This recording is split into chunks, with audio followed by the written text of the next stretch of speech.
جو ہسپتال ہیں جن کی تعداد کم و بیش 36 رہی غزہ میں، اس میں سے تقریباً سارے ہی اسپتال تباہ ہونے کے بعد محض 17 رہ گئے ہیں، جہاں بہت ہی نومنل، بہت بنیادی سہولتوں کے ساتھ بہرحال اس وقت کچھ نہ کچھ معاملہ چل رہا ہے جو کہ نہ ہونے کے برابر ہے۔ 85% اسکولوں کو تباہ کیا جا چکا ہے۔ یہ ہے ظلم و ستم کی ایک انتہائی یعنی سامنے رکھی جانے والی شکل۔ اس کے اندر مزید ڈیٹیلز ہیں، مزید تفصیلات ہیں۔ یہ جتنے یہاں پر ہمارے بھائی بہن رہتے ہیں مسلمان نہتے مظلوم، ان میں سے 47% بچے ہیں۔ الحمدللہ یہ اس حوالے سے زرخیز زمین ہے، یہاں بچوں کی تعداد زیادہ ہے، اور یہی وہ عزم ہے ان طاغوت کے سرکردہ لوگوں کا کہ وہ ان بچوں کو بھی کوئی رحم کرنے کو ان کے اوپر تیار نہیں ہو رہے ہیں۔ اس وقت کی اعداد و شمار کے مطابق ہر 1 گھنٹے میں تقریباً 42 بوم جو ہیں وہ غزہ کے اوپر گرائے جاتے ہیں، اور اس کے نتیجے میں 12 بلڈنگز تباہ ہوتی ہیں، 15 لوگ شہید ہو جاتے ہیں، جن میں تقریباً اوسطاً 6 بچے ہوتے ہیں، اور 35 کے قریب لوگ ہیں کہ جو زخمی ہو رہے ہیں۔ یہ ہر 1 گھنٹے کی اندر جو تعداد سامنے آ رہی ہے وہ ہے۔ انشاءاللہ اس پریزنٹیشن میں ہم ان ہیڈنگز کے تحت کچھ باتیں اپنے سامنے رکھیں گے۔ پہلے انشاءاللہ بیت المقدس کی دینی اہمیت اور اس کی تاریخ، پھر موجودہ اسرائیل کا تاریخی پس منظر، پھر یہ ناجائز قبضہ جو فلسطین پر ہوا ہے اسرائیل کا، اس کی کچھ رداد، اور پھر جغرافیائی سیاسی منظرنامہ، اور پھر مغربی دجل جو اس حوالے سے، اور آخر میں انشاءاللہ کچھ جو عمومی سوالات ہوتے ہیں FAQs جنہیں ہم کہتے ہیں، اس پر کچھ بات کرنے کے بعد انشاءاللہ عملی اقدامات کی طرف رہنمائی کرنے کی کوشش ہوگی۔ پہلے آ جاتے ہیں جی بیت المقدس یا بیت المقدس کی دینی اہمیت اور اس کی تاریخ۔ سب سے پہلے آپ کو میں ریفر کروں گا بانی تنظیم اسلامی ڈاکٹر اسرار احمد رحمہ اللہ کا یہ بیان ہے، یوٹیوب پر یہ موجود ہے۔ اس کے علاوہ بانی محترم کی کتابیں بھی ہیں، جس میں سے خاص طور پر سابقہ اور موجودہ مسلمان امتوں کا ماضی، حال اور مستقبل، یہ بھی کتاب پڑھنے سے لائق ہے، جس میں انشاءاللہ یہ 2000 سالہ تاریخ پر بڑی ہی مختصر اور جامع انداز میں ڈاکٹر صاحب نے روشنی ڈالی ہے۔ آغاز کر رہے ہیں بیت المقدس قبل از بعثت نبوی۔ دیکھیے میں نے پہلے بھی عرض کیا، روئے زمین پر قائم ہونے والی یہ دوسری مسجد ہے۔ یہ مسلمانوں کا سابقہ قبلہ رہا ہے، پچھلی امتوں کا قبلہ رہا ہے، اور جیسے میں نے عرض کیا کہ اللہ نے اس جگہ کو منتخب فرما کر یہاں پر اپنی عبادت کا حکم دیا۔ روایت بتاتی ہیں کہ حضرت آدم علیہ السلام کے بعد حضرت نوح علیہ السلام کے بیٹے سام جو تھے، انہوں نے بھی پھر یہاں پر آ کر اس کو ریکنسٹرکٹ کیا تھا، اس کی تعمیر کی، اور یہاں پر معبد خانہ بنا کر اللہ کی عبادت کا سلسلہ یہاں جاری فرمایا۔ اینٹی سیمس تھیوری کے نام سے ایک پوری تفصیل ملتی ہے، جس میں یہ لوگ کلیم کرنے کی کوشش کرتے ہیں کہ یہ جگہ ان کی ہے اور انہوں نے اس کو اوریجنیٹ کیا، یعنی میں یہود کی طرف اشارہ کر رہا ہوں۔ بہرحال باقاعدہ تاریخ میں اگر مصدقہ جو ہمارے پاس فگرز ملتے ہیں، اگر ہم اس حوالے سے بات کریں تو حضرت ابراہیم علیہ السلام سے ہم کو اپنی بات کا آغاز کرنا پڑے گا۔ ابراہیم علیہ السلام نے، ہم جانتے ہیں، عراق سے ہجرت فرمائی ہے شام کی طرف۔ عراق ان کی جائے پیدائش ہے، بابل ہم سب جانتے ہیں، تفصیلات میں اس وقت جانے کا موقع نہیں ہے۔ ابراہیم علیہ السلام کا زمانہ یہ تقریباً 2000 سال قبل مسیح کا ہے، اور 175 سال کی عمر تقریباً پائی حضرت ابراہیم علیہ السلام نے، اور 2 بیٹے ہیں۔ بڑے بیٹے حضرت اسماعیل علیہ السلام ہیں، جو جد امجد ہیں جناب رسول اللہ صلی اللہ علیہ وسلم کے۔ اللہ کے حکم سے حضرت اسماعیل علیہ السلام کو حضرت ابراہیم علیہ السلام نے مکے میں لا کر بسایا، جبکہ اپنے دوسرے بیٹے حضرت اسحاق علیہ السلام کو اللہ کے ہی حکم سے حضرت ابراہیم علیہ السلام نے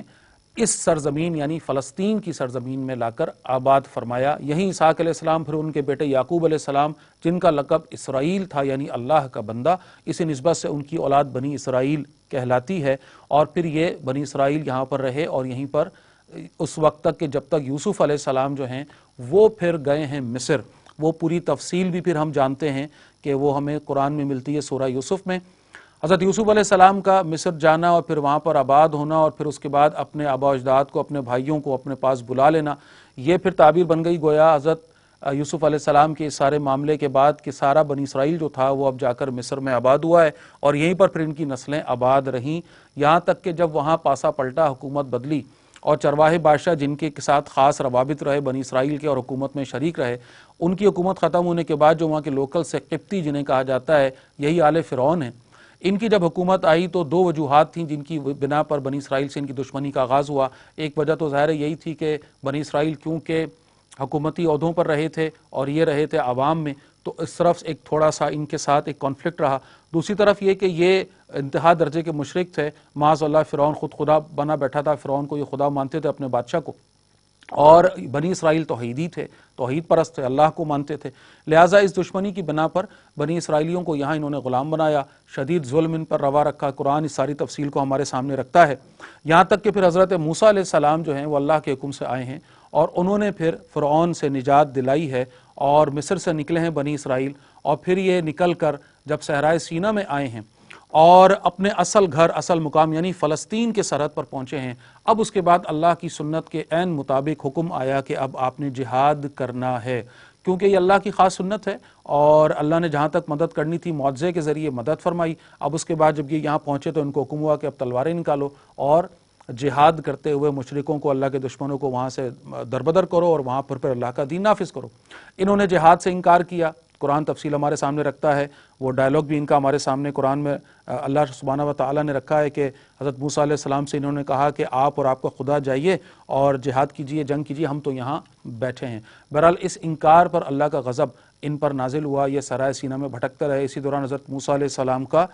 انتقال ہو گیا، اور اس کے بعد ایک نئی نسل ہے جو یہاں صحرا میں اب پیدا ہو کر پروان چڑھی ہے، اور پھر حضرت موسیٰ علیہ السلام کے جانشین یوشع بن نون جن کا نام آتا ہے، ان کی سربراہی میں پھر بہرحال انہوں نے جہاد کیا، فلسطین پر اللہ نے ان کو فتح عطا فرمائی، لیکن بجائے اس کے کہ یہ وہاں پر اپنا ایک وطن قائم، ایک ریاست قائم کر کے اللہ کا دین نافذ کرتے، یہ قبائلی وہاں پر جو تفرقہ تھا اسی میں پڑے رہے اور انتہائی کمزور سے کمزور ہوتے گئے، یہاں تک کہ مشرکوں نے دوبارہ ان پر حملہ کیا اور ایک دفعہ پھر ان کو تتر بتر کر دیا۔ یہ وہ زمانہ ہے پھر اس میں جب یہ در بدر رہے ہیں، وطن بدر رہے ہیں، بہت برے حالات میں رہے ہیں، اللہ کی طرف سے خاص معاملہ ہوا اور انہوں نے اپنے نبی کے ذریعے جب دعا کی ہے اللہ سے، تو اللہ کی طرف سے پھر تعیناتی ہوئی حضرت طالوت کی، اور ان کی سربراہی میں پھر انہوں نے اٹیک کیا ہے، حملہ کیا ہے، اور مشرکوں کا جو سربراہ تھا جالود، اس کو مارا ہے حضرت داؤد علیہ السلام نے۔ حضرت داؤد علیہ السلام جو حضرت طالوت کے پھر داماد بنے ہیں، اللہ کی طرف سے پھر نبوت کے عہدے پر ان کو فائز کیا گیا۔ یہ ہے دور عروج بنی اسرائیل کا۔ طالوت کے بعد حضرت داؤد علیہ السلام اور پھر ان کے بیٹے حضرت سلیمان علیہ السلام کو ایک بے انتہا عظیم سلطنت جو ہے وہ اللہ کی طرف سے عطا ہوئی ہے، اور یہ بڑا زبردست عروج کا دور بنی اسرائیل کے تاریخ میں ہمیں ملتا ہے۔ یہی وہ وقت ہے حضرت داؤد علیہ السلام نے ہیکل سلیمانی جس کو بعد میں کہا، اس کی تعمیر کا آغاز فرمایا، لیکن پھر فائنلی حضرت سلیمان علیہ السلام نے اس ہیکل کو مکمل کیا اور ایک بہت زبردست عظیم الشان عمارت جو ہے یہاں پر قائم کی، جس کو ہیکل سلیمانی یا فرسٹ ٹیمپل تاریخ میں کہا جاتا ہے۔ یہ محور رہا، مرکز رہا بنی اسرائیل کی عبادت کا۔ بہرحال حضرت سلیمان علیہ السلام کے انتقال کے بعد ان کے دو بیٹوں میں آپس میں تفرقہ ہوا، سلطنت دوبارہ کمزور ہوئی، ایک سلطنت تو بہت جلدی گر گئی، اور دوسری سلطنت کا معاملہ یہ ہوا کہ کچھ ہی عرصے کے بعد اس کی کمزوری کی وجہ سے بخت نصر یا نبوکت نظر جس کو تاریخ میں کہا جاتا ہے، اس نے، یہ عراق کا بادشاہ ہوا کرتا تھا،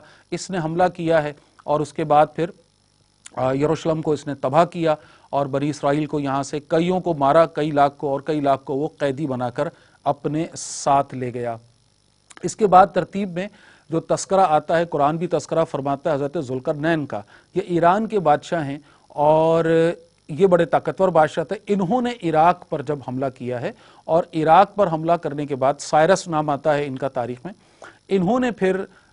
گویا کہ بنی اسرائیلیوں کی مدد کی ہے، اور عراق کے زوال کے بعد بنی اسرائیل دوبارہ اب واپس اپنے گھر یعنی فلسطین کی طرف پلٹے ہیں،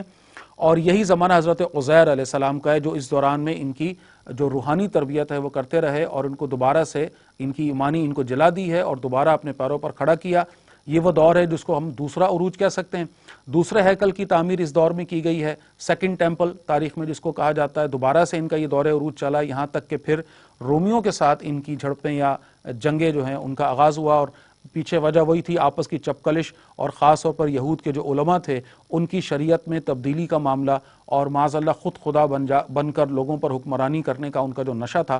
اس کو اس درجے اس قوم کو لے آیا کہ یہ پھر ایک دفعہ پھر زوال کی طرف گئے ہیں۔ اور پھر رومی سلطنت جو ہے اس کی حاکمیت ان کے اوپر قائم ہوئی ہے۔ آپس کی اس حد تک ان کے اندر چپکلش تھی کہ ان کے بڑوں نے خود سے رومیوں کو بلا کر جو ہے وہ اپنے اوپر قبضہ دیا ہے، اور اس کے بعد ایک بہرحال اپنے معاملات کو وہاں فلسطین میں چلاتے رہے۔ سلطنت جو ہے وہ رومیوں کی رہی۔ اسی دوران حضرت عیسیٰ علیہ السلام جو ہے ان کی پیدائش کا معاملہ ہوا ہے اسی سارے ترتیب میں، اور اس کے بعد وہ تفصیل بھی قرآن ہمارے سامنے رکھتا ہے کہ کس طرح سے عیسیٰ علیہ السلام نے جب خاص طور پر یہود کے علماء کو ان کو آئینہ دکھایا ہے، ان کی غلطیاں ان کو بتائی ہیں، تو یہ آپ کے دشمن ہوئے ہیں، پھر اس کے بعد آپ کی تکذیب کی ہے، آپ کے ساتھ شرمناک برتاؤ کیا ہے، اور معاذ اللہ آپ کو قتل کرنے کی ناکام کوشش کی ہے۔ یہی وہ ساری ترتیب ہے جس کی باعث یہ قوم، یعنی جس کو آج ہم یہود کہتے ہیں، یہ اللہ کی ملعون قوم ہے، اللہ کی طرف سے دھتکاری ہوئی قوم ہے اور مغضوبی علیہم قوم ہے، ذلت و مسکنت کی پھٹکار ہے جو ان کے اوپر نازل ہوئی۔ یہ حضرت عیسیٰ علیہ السلام کو اپنے تئیں جب انہوں نے سولی پر لٹکایا ہے، اور اس کے بعد حضرت عیسیٰ علیہ السلام کو ہم سب جانتے ہیں کہ ان تو اپنے ارادوں میں ناکام ہوئے اور عیسیٰ علیہ السلام کا رفع آسمانی ہوا، انہوں نے اپنے عہد کو توڑا، بدعمالیاں کی، جس کی وجہ سے جو منصب تھا ان کے پاس، امت کے منصب پر فائز جو تھے، وہاں سے ان کی معزولی ہوئی اور محبوبیت سے مبغوضیت کے مرتبے پر پہنچ گئے۔ عیسیٰ علیہ السلام کے رفع آسمانی کے بعد تقریباً 70 سال کا گیپ ہے، جس میں پھر انہوں نے رومی سلطنت کے خلاف کچھ بغاوت کا معاملہ کیا، جس پر پھر رومی جنرل ہے ٹائٹس جس کا نام آتا ہے، یہ 70 عیسوی کی تقریباً بات ہے، اس نے پھر اٹیک کیا ہے یہاں پر یروشلم پر، اور ایک دفعہ پھر ہیکل جو ان کا ہے اس کو گرا دیا گیا، تباہ کر دیا گیا، اور 2 اینٹیں تک سلامت نہ رہنے دی گئیں۔ کئی لاکھ یہودی جو ہیں اس ایک دن کے اندر جو ہے وہ اس جنرل نے قتل کیے ہیں، اور پھر کئی لاکھ ہیں کہ جن کو یہاں سے دربدر کیا گیا، وطن بدر کیا گیا، اور یہاں سے نکل کر یہ بڑی قسم پرسی کی حالت میں مختلف دنیا کے علاقوں میں بکھر گئے۔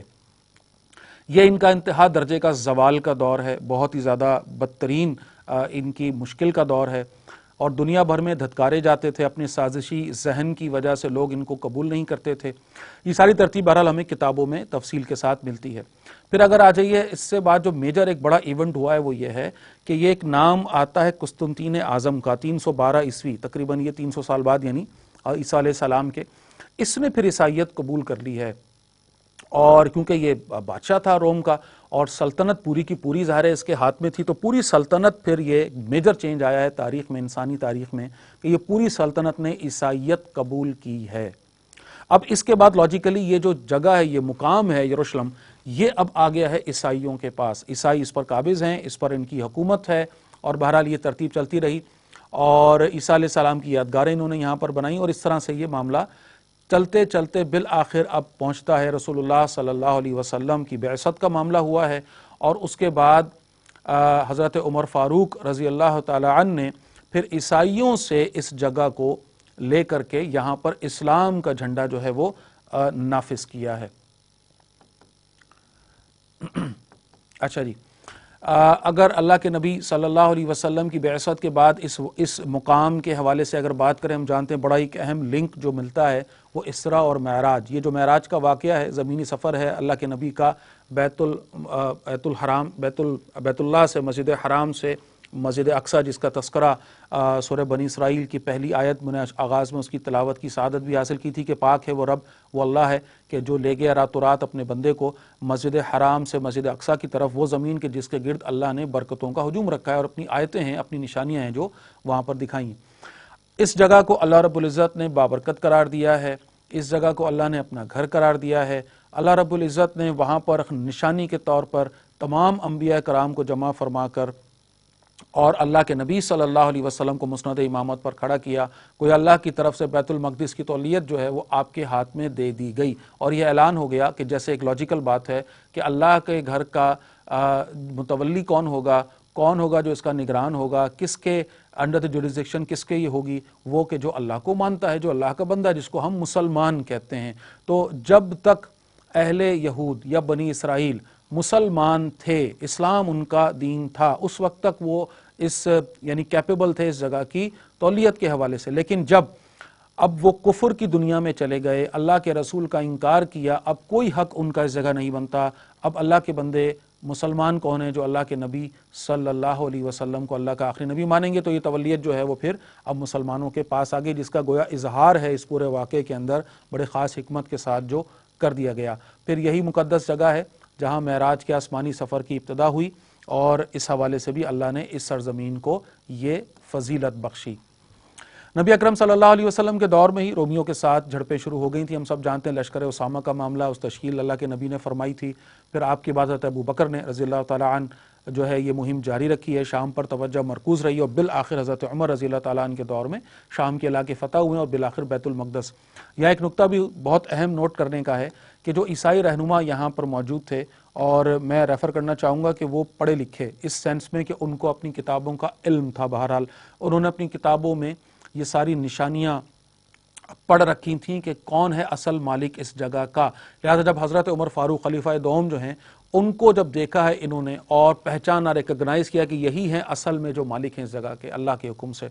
مالک تو اللہ ہے، ظاہر ہے یہ جو نگران ہے اللہ کے حکم سے وہ یہ ہیں، لہٰذا انہوں نے بغیر کسی جنگ کے یہ چابیاں خود حضرت عمر فاروق رضی اللہ تعالی عنہ کے حوالے کی ہیں۔ یہی آج کی انسانیت کے لیے بھی سب سے بڑی ایک دلیل، یا کہہ لیجیے بڑی دلیلوں میں سے ایک دلیل ہے کہ جو دوسرے مذاہب کے لوگ ہیں وہ اس بات سے سبق سیکھتے ہوئے اس بات کو ریکگنائز کریں اور سمجھیں کہ اب اس جگہ کا نگران کون ہے، کس کے زیر تصرف یہ جگہ بیت المقدس ہوگی۔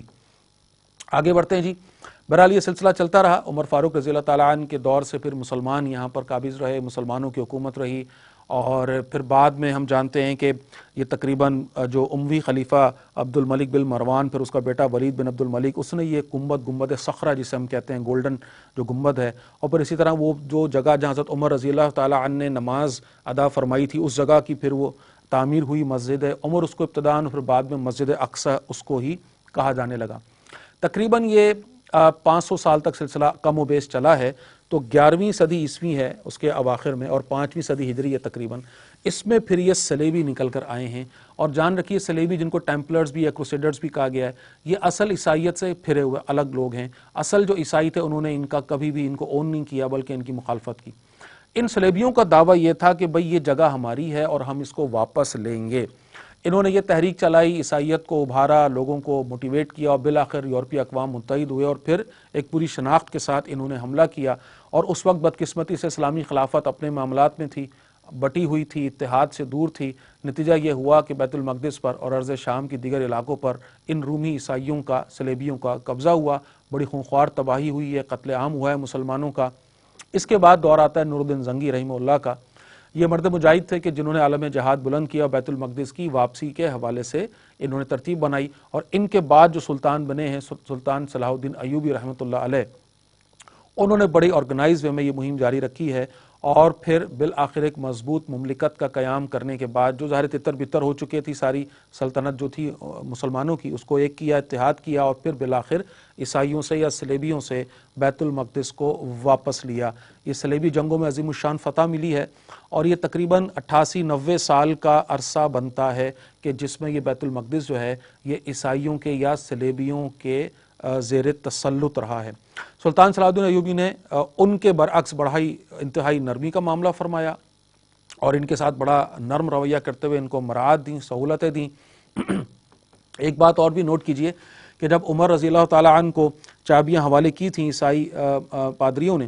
تو انہوں نے معاہدہ کرتے وقت یہ شک یا یہ شرط رکھی تھی کہ یہود کا داخلہ کسی صورت بھی یہاں پر آپ الاؤ نہیں کریں گے۔ حضرت عمر فاروق رضی اللہ تعالیٰ عنہ نے اس شرط کو جزوی طور پہ قبول فرمایا تھا۔ آپ نے کہا کہ بھئی یہ ایک انسان کا حق ہے کہ وہ جہاں چاہ کر اپنی عبادت کرنا چاہے کرے، تو ان کو صرف عبادت کی غرض سے آنے کی اجازت دی گئی، البتہ ان کو وہاں پر کوئی بھی طرح کی زمین خریدنے یا بسنے یا آباد ہونے پر پابندی لگائی گئی۔ یہ عیسائیوں کے دور سے نسبتاً قدر نرم رویہ تھا۔ عیسائیوں کے دور میں تو یہودی قریب تک بھی پھٹک نہ سکتا تھا بیت المقدس کے۔ بہرحال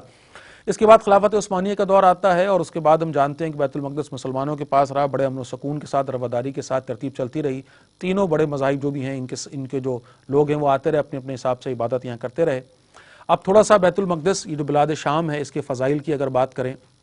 ہم جانتے ہیں کہ یہ انبیاء کی سرزمین ہے، 1000 سے زیادہ انبیاء ہیں جو یہاں پر مدفون ہیں۔ پہلے بھی میں نے عرض کیا کہ مسجد اقصی جو ہے یہ کعبۃ اللہ کے بعد دوسری مسجد ہے، مقدس اور بابرکت زمین ہے، ارض المقدسہ اس کو کہا گیا، الذی بارکنا حولہ، اللہ نے اس کو ریفر کیا، الارض التی بارکنا فیہا کہا گیا۔ پھر یہ قبلہ سابقہ قبلہ رہا مسلمانوں کا، اور یہاں تک کہ ہجرت کے بعد بھی تقریباً کوئی 16 مہینے بتائے جاتے ہیں کہ مسلمان جو ہیں وہ یہیں مسجد اقصی کی طرف یا بیت المقدس کی طرف ہی رخ کر کے نماز پڑھتے رہے، اور پھر بالآخر تحویل قبلہ کا معاملہ ہوا، اور پھر بیت اللہ کی طرف واپس موڑ دیا گیا جو اصل قبلہ ہے مسلمانوں کا۔ یہاں پر ایک اور اہم بات بھی جس کو یہاں آپ کی اسکرین پر بھی پوائنٹ نظر آ رہا ہے کہ اللہ کے نبی صلی اللہ علیہ وسلم کی ایک حدیث کے مطابق 3 مساجد ہیں کہ جن کی طرف سفر کی ترغیب اللہ کے نبی نے دلائی ہے، جس کی زیارت کے حوالے سے اجر کا معاملہ یا وعدہ کیا گیا ہے۔ اس میں مسجد حرام ہے، مسجد نبوی ہے، اور اس ترتیب میں تیسرے نمبر پر پھر یہ مسجد اقصی ہے۔ پھر مختلف احادیث میں اللہ کے نبی صلی اللہ علیہ وسلم نے اس جگہ اور اس جگہ کے رہنے والوں کی فضیلت کا بیان فرمایا ہے۔ مثال کے طور پر شام والوں کے لیے خوشخبری اللہ کے نبی صلی اللہ علیہ وسلم نے اپنی احادیث مبارکہ میں دی ہے۔ اسی طرح حق پر قائم رہنے والی جماعت اس جگہ پر ہوگی، یہ اللہ کے نبی نے بشارت دی ہے۔ پھر آخری زمانے میں جہاد کا مرکز یہی جگہ ہوگی، یہ اللہ کے نبی نے بشارت دی ہے۔ پھر اسی طرح حضرت عیسیٰ علیہ السلام کا جو نزول ہوگا، جب واپسی ہوگی دنیا میں خاص اللہ کے اذن اور حکمت کے تحت، اور پھر وہ لیڈ کریں گے دجال سے جو جنگ ہے اس کے اندر مسلمانوں کو، تو ان کا جو مقام نزول ہے وہ بھی روایات کے مطابق یہ ہوگا۔ پھر اسی طرح ایک روایت میں یہ بات بھی آتی ہے کہ قیامت کے دن جو ارض محشر ہے، محشر کی جو عدالت ہے، وہ سرزمین وہ بھی گویا یہی ہوگی، واللہ اعلم۔ مزید آگے بڑھتے ہیں۔ اس مبارک اور بابرکت جگہ آج جن پر صہیونی قابض ہیں، اب یہ ہے اس پوری یعنی ترتیب میں ایک اگلا دوسرا رخ۔ دنیا بھر سے صہیونی آباد کاروں کو لا کر اور فلسطینیوں کی بستیوں کو مسمار کر کے اپنی سیٹلمنٹس بنانے کا سلسلہ جو شروع ہوا کم و بیش 1905 میں باقاعدہ، اور آج تک یہ سلسلہ جاری ہے، یہاں تک کہ درمیان میں ہم جانتے ہیں 1948 میں یہ ناپاک وجود اسرائیل کا جو ہے یہ سامنے لایا گیا، اور 3500 فلسطین بستیاں، گاؤں اور قصبے جو ہیں وہ صفایا جو ہیں وہ کیے جا چکے اب تک۔ تھوڑا سا ایک اوور ویو لے لیتے ہیں یہود کے حوالے سے بھی، یہ ذہن میں رکھیے گا جب ہم یہود کہتے ہیں تو ضروری نہیں ہے کہ ہر یہودی صہیونی ہو۔ یہود ظاہر سی بات ہے ایک آسمانی مذہب کی جو بھی باقیات ہیں ان کا ایک تسلسل ہے، اور موسیٰ علیہ السلام پر ایمان رکھنے والے یہ لوگ ہیں، اور بائی ڈیفینیشن تو یہ کافر ہیں کیونکہ انہوں نے اللہ کے نبی صلی اللہ علیہ وسلم پر ایمان لانے سے انکار کیا۔ بہرحال ان کی اگر ٹائپس کی بات کریں تو عقیدے کی بنیاد پر بھی ان میں 4 شدت کے اعتبار سے لوگ ملتے ہیں۔ کچھ آرتھوڈاکس ہیں جن کو ہیریڈم کہتے ہیں، کچھ ریلیجیس ہیں مذہبی حوالے سے ان کو ڈیٹریم کہتے ہیں، پھر کچھ ٹریڈیشنلسٹ ہیں روایت پسند ان کو مسارٹم کہتے ہیں، اور کچھ وہ ہیں جو سیکولر ہو چکے ہیں ہیلونم، اور وہ پھر ان تمام مذہبی قیود و ضوابط سے اپنے آپ کو فارغ کر کے دنیا کے حوالے سے اپنے آپ کو مصروف کر چکے۔ نسل کی بنیاد پر بھی ان کو تقسیم کیا جاتا ہے، کافی تقسیم ہیں، یہاں صرف 4 جو میجر ان کی ان کا تذکرہ یہاں پر ہے، جیسے سفارڈک جو ہیں یہ اسپین اور پورٹگل کے جو رہنے والے لوگ تھے جو یہودی تھے، پھر اسی طرح جو مزراحی ہیں یورپین ایسٹ یورپ وغیرہ سے جو آئے تھے، ایتھوپین جیوز ہیں ایتھوپیا سے جن کا تعلق رہا، اسی طرح اشکنازکس ہیں، یہ بھی وہ لوگ ہیں کہ جن کا تعلق رہا ہے یورپ کے کچھ علاقوں سے، اور پھر یہ افریقہ وغیرہ کے کچھ علاقوں سے، اور پھر یہ آ کر کے آباد ہوئے ہیں یہاں پر اس جگہ۔ پوری دنیا سے یہودیوں کو صہیونیت کے نام پر بلایا گیا اور یہاں پر آباد کیا گیا۔ اب ایک اور اہم نقطہ سمجھ لیتے ہیں، امت مسلمہ کا بیت المقدس پر جو حق ہے اس کی کیا وجہ ہے۔ دیکھیے دارالاسلام کیا ہوتا ہے، جہاں پر اسلام نافذ ہو جائے، شرعی طور پر مسلمانوں کا فتح کیا ہوا کوئی بھی علاقہ دارالاسلام بن جاتا ہے، اور اگر وہ ہاتھ سے نکل جائے اور وہ مفتوح ہو جائے غیر قوم کے ہاتھوں تو اب اس کی بازیابی مسلمانوں پر، مسلمان امت پر لازم ہوتی ہے۔ پھر جب بات کریں بیت المقدس کی تو اس کا تو مقام بہت ہی زیادہ خاص ہے، اور یہ فضائل پیچھے بھی ہم تذکرہ کرتے ہوئے آ رہے ہیں، لہٰذا یعنی ایک تو عام جگہ کی بات ہو گئی، پھر یہاں ہم بات کر رہے ہیں کہ وہ جو فضائل ہیں اس جگہ کے، اس حوالے سے اس کی اہمیت و تقدس مزید بڑھ جاتا ہے، اور یہ انبیاء کی سرزمین ہے، اس کے وارث کون ہوں گے؟ جو انبیاء پر ایمان لاتے ہیں۔ ہم جانتے ہیں کہ اس وقت تمام انبیاء پر ایمان لانے والی امت کون ہے؟ وہ امت ہے امت مسلمہ۔ الحمدللہ ہم ہر نبی ہر رسول پر ایمان رکھتے ہیں، اور یہی اس بات کی دلیل ہے کہ یہ جگہ جس کا تعلق انبیاء اکرام سے ہے، اس کے کون ہوں گے وارث؟ جو انبیاء پر ایمان رکھتے ہیں۔ آج اگر یہود یہ دعویٰ کریں تو ان کا یہ دعویٰ اس لیے جھوٹا ہے کہ اللہ کے انبیاء میں سے حضرت عیسیٰ علیہ السلام کا اور حضرت محمد مصطفیٰ صلی اللہ علیہ وسلم کا انہوں نے انکار کیا۔ اگر عیسائی یہ دعویٰ کریں ان کا دعویٰ جھوٹا ہے، کیونکہ انہوں نے نبی آخر الزماں حضرت محمد مصطفیٰ صلی اللہ علیہ وسلم کا انکار کیا۔ واحد امت مسلمہ اس وقت کون ہے جو اللہ کے نبی صلی اللہ علیہ وسلم کو اپنا نبی اپنا رسول مانتی ہے؟ لہٰذا وارث کون ٹھہرے گا اللہ کی طرف سے اس جگہ کا؟ جو تمام انبیاء پر ایمان لا کر مسلمان ہونے کی شرط کو، کم از کم کی شرط کو پورا کرتا ہے۔ اب آگے بڑھتے ہیں۔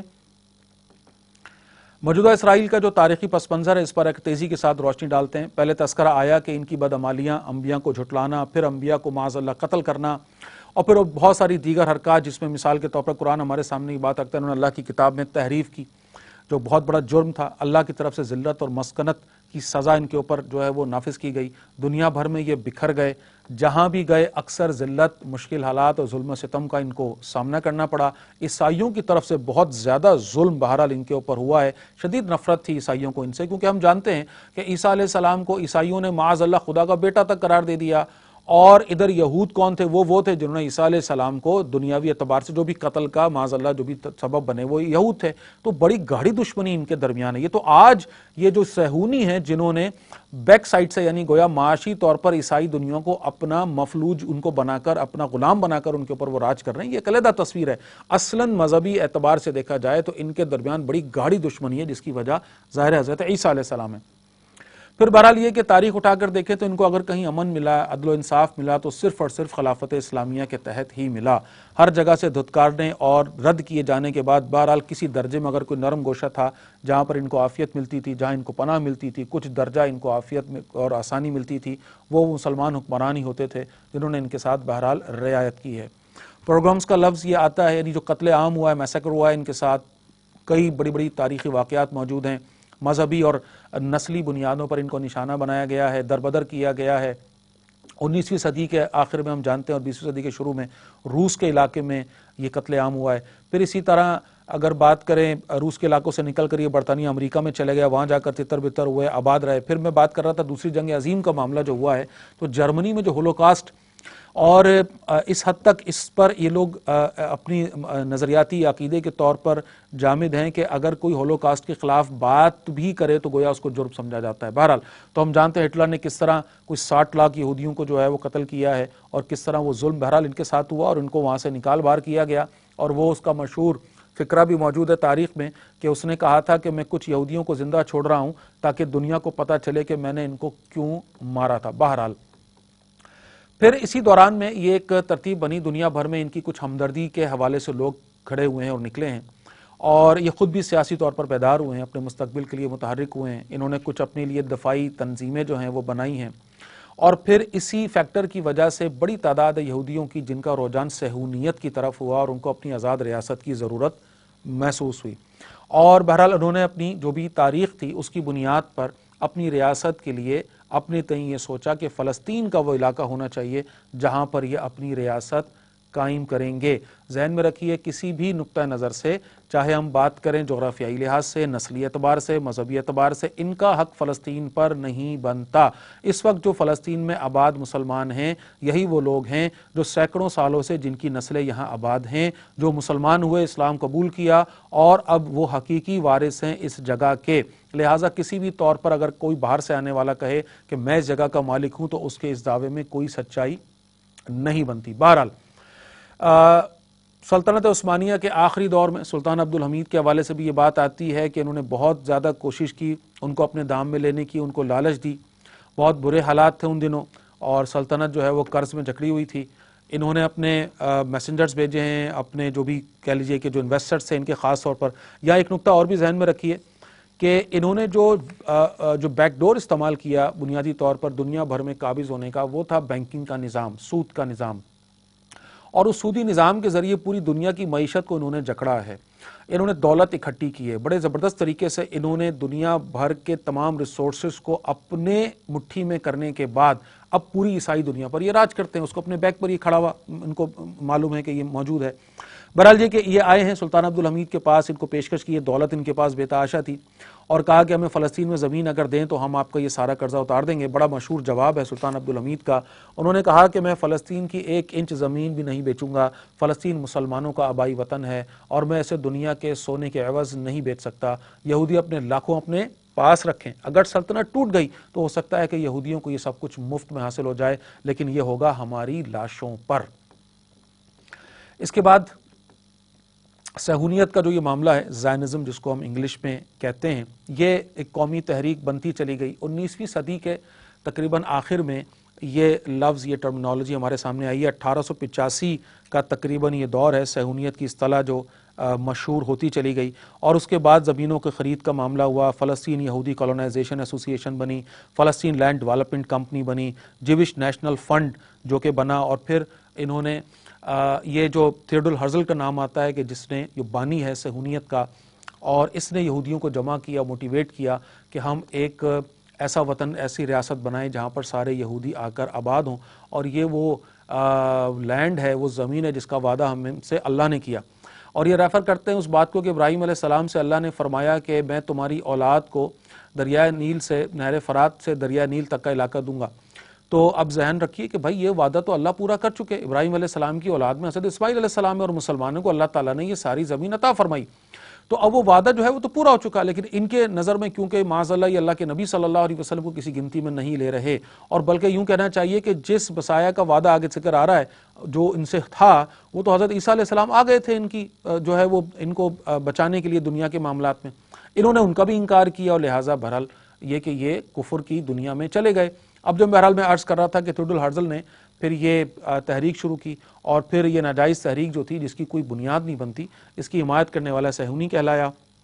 اور یہ بھی ایک بڑی حقیقت ہے کہ آج اس صہیونیت میں یہودیوں سے زیادہ عیسائی شامل ہیں، اور مغرب کے رہنے والے بڑی تعداد میں عیسائی ہیں جو کہ اصل میں اب اس صہیونیت کا سارا معاملہ لے کر آگے چل رہے ہیں۔ اور آگے بڑھتے ہیں جی، پہلی جنگ عظیم کا معاملہ ہوا 1914 سے 1918 تک، مہلک ترین ہم جانتے ہیں جنگ ہوئی ہے، یورپی اقوام کے درمیان لڑی گئی ہے، اور تقریباً 9 ملین تو صرف سپاہی ہیں جو قتل ہوئے، عوام الناس کی تعداد تو اس سے کہیں زیادہ ہے۔ اس میں جو یہ جنگ ہوئی ہے اس میں دو فریقین جو بنے، اس میں ایک طرف تو برطانیہ، روس، فرانس وغیرہ تھے، اور دوسری طرف جرمنی اور اس کے ساتھ کچھ ریاستیں تھیں، اور فتح ہوئی ہے برطانیہ والے فریق کو، لہٰذا دنیا کا نقشہ بدل گیا۔ یہیں پر جو بڑی حقیقت جو ہے وہ یہ کہ خلافت عثمانیہ نے بھی کیونکہ جرمنی والے فریق کا ساتھ دیا تھا، اس کی طرف ہو گئے تھے، لہٰذا ناکامی کی وجہ سے یہاں پر بھی جو ہے وہ جو ٹوٹ پھوٹ ہوئی ہے، پوری ریاست جو ہے، خلافت جو ہے وہ ختم ہوئی ہے، اس کا سقوط ہوا ہے، اور دسمبر 1917 میں یروشلم اور بیت المقدس جو ہے وہ مسلمانوں کے ہاتھ سے نکل کر عیسائی انگریزوں کے یعنی برطانیہ کے قبضے میں چلا گیا۔ یہاں پر ایک چھوٹا سا نقطہ اور بھی آپ کے سامنے رکھوں، انٹرنیشنل جیوز کے نام سے ایک کتاب ہے جو سر ہنری فورڈ جو ہے اس نے لکھی ہے، یہ بلکہ 1895 میں، 1920 میں اس کا ترجمہ وغیرہ بھی کیا گیا اور یہ بڑی مشہور ہوئی ہے۔ یہ جو بلکہ معاف کیجیے گا 1920 میں یہ کتاب سامنے آئی ہے، منظر عام پر آئی ہے۔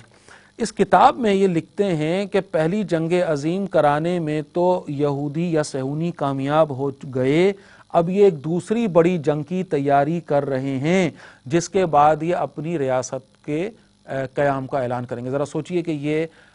کس طرح سے دنیا بھر کے لوگ ان کی سازشوں سے واقف تھے۔ یہ 1920 کی چھپی ہوئی کتاب ہے، اور اس کے بعد ہم جانتے ہیں کہ 1941 میں پھر دوسری جنگ عظیم کا معاملہ، اور 1948 میں پھر اسرائیل کے قیام کا اعلان ہوا ہے۔ خلافت عثمانیہ ختم ہو گئی، ٹکڑوں میں تقسیم ہو گئی، اور اس کے بیشتر علاقے انگریزوں کے قبضے میں چلے گئے۔ سائکس پیکو معاہدہ ہوا ہے، مشرق وسطیٰ کے علاقے یورپی اقوام نے آپس میں بانٹ لیے ہیں، فلسطین اور عراق کا علاقہ برطانوی اقتدار میں آ گیا، شام کا علاقہ فرانس کے پاس چلا گیا، بعد میں پھر لبنان کو جو الگ ملک بہرحال بنایا گیا، کچھ عرب علاقے الگ ملک بنا کر جو ہے وہ خلافت عثمانیہ کے خلاف غداری کروائی گئی ان سے، اور بطور انعام ان کو دیے گئے۔ یہ ساری تفصیلات تاریخ ہمارے سامنے، ایک تاریخ حصہ ہے ہماری تاریخ کا جو ہم جانتے ہیں۔ یہ اگر ہم بات کریں پورا دنیا عرب اس وقت ہمارے سامنے نقشے میں موجود ہے، اور یہ وہ جگہ ہے فلسطین جس کی اس وقت ہم جو ہے بات کر رہے ہیں، اور اس خطے کو جہاں پر کہ کبھی مسلمان آباد تھے اور مسلمانوں کی حکومت تھی، اور یہاں پر جن کے آبائی گھر تھے جو مسلمان تھے، جو یہاں کے اصل مالک ہیں، جو اصل یہاں کے وارث ہیں، ان کو آج سمیٹ کر کتنے مختصر ترین جگہوں پر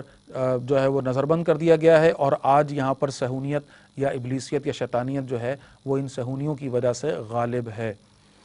اب آ جائیے موجودہ جو یہ اسرائیل ہے اس کا تاریخی پس منظر اگر ایک نظر ڈالیں